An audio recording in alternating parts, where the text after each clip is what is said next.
জান্নাত হলো মুমিনের চির সুখের ঠিকানা। সেখানে সুখ শান্তির অন্ত থাকবে না। পরকালের হিসাবে যাদের পুণ্যের পাল্লা ভারী হবে এবং আল্লাহর সন্তুষ্টি লাভ করবে, তাদের জন্য আল্লাহ তৈরি করে রেখেছেন চিরসুখের জান্নাত। জান্নাত আরবি শব্দ, এর অর্থ বাগান বা উদ্যান। জান্নাতের বর্ণনা দিতে গিয়ে রাসূলুল্লাহ সাল্লাল্লাহু আলাইহি ওয়াসাল্লাম বলেন, মহান আল্লাহ তাআলা বলেছেন, আমি আমার নেক বান্দাদের জন্য এমন জিনিস তৈরি করে রেখেছি যা কোনো চক্ষু দেখেনি, কোনো কান শোনেনি এবং যার সম্পর্কে কোনো মানুষের মনে ধারণাও জন্মেনি।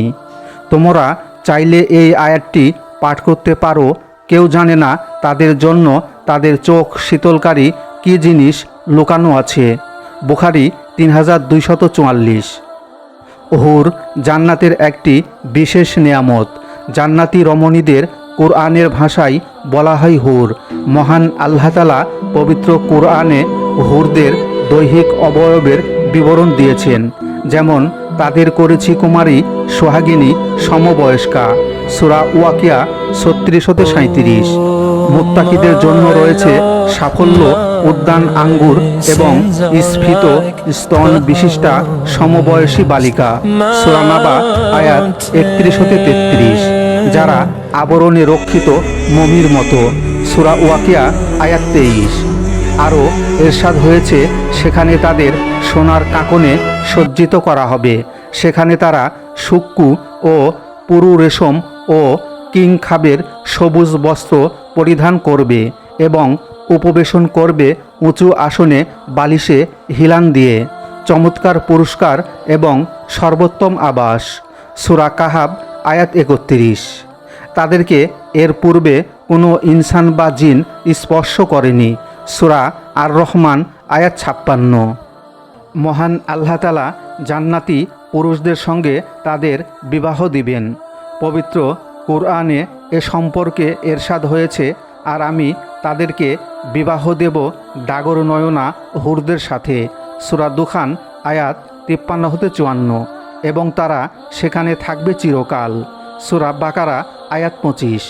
প্রিয় নবী সাল্লাল্লাহু আলাইহি ওয়াসাল্লাম এরশাদ করেছেন, জান্নাতি রমণীদের পরিহিত পোশাক ভেদ করে তাদের পায়ের গোছার শুভ্রতা এবং অস্থিমজ্জা দেখা যাবে, কারণ তাদের সম্পর্কে মহান আল্লাহ তাআলা বলেন, যেন তারা পদ্মরাগ ও প্রবাল।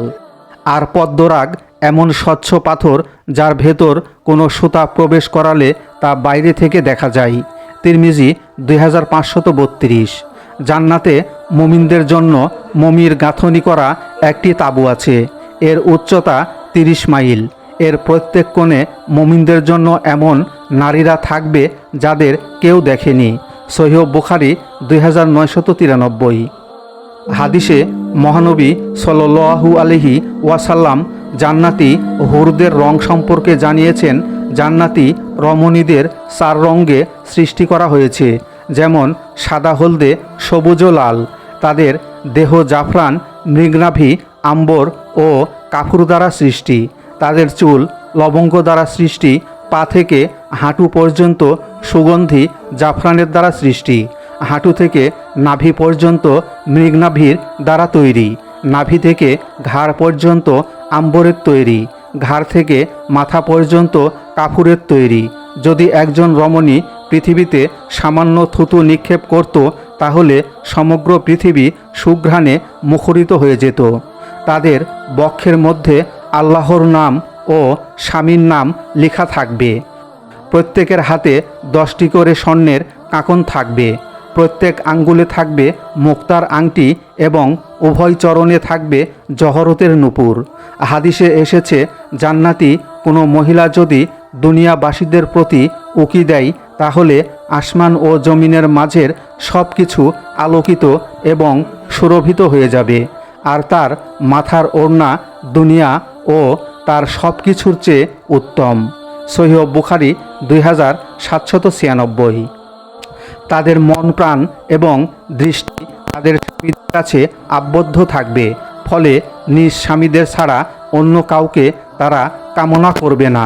প্রতিনিয়ত তাদের রূপ লাবণ্য বৃদ্ধি পেতে থাকবে। মহানবী সাল্লাল্লাহু আলাইহি ওয়াসাল্লাম ইরশাদ করেন, জান্নাতে একটি বাজার রয়েছে, সেখানে তারা প্রতি শুক্রবারে পরস্পর সাক্ষাৎ করবে এবং উত্তরের বাতাস প্রবাহিত হবে, যা তাদের মুখমণ্ডল ও কাপড়ে আলোড়িত করবে। এতে তাদের সৌন্দর্য ও রূপ লাবণ্য আরও বেড়ে যাবে। তারা রূপ লাবণ্যে সমৃদ্ধ অবস্থায় স্ত্রীদের কাছে ফিরবে। তখন তাদের স্ত্রীরা বলবে, আল্লাহর কসম, আমাদের থেকে পৃথক হওয়ার পর তোমাদের সৌন্দর্যও বৃদ্ধি পেয়েছে। উত্তরে তারা বলবে, আল্লাহর শপথ, আমাদের প্রস্থানের পর তোমাদের সৌন্দর্যও বহুগুণে বেড়ে গেছে। সহিহ মুসলিম ৭০৩৮।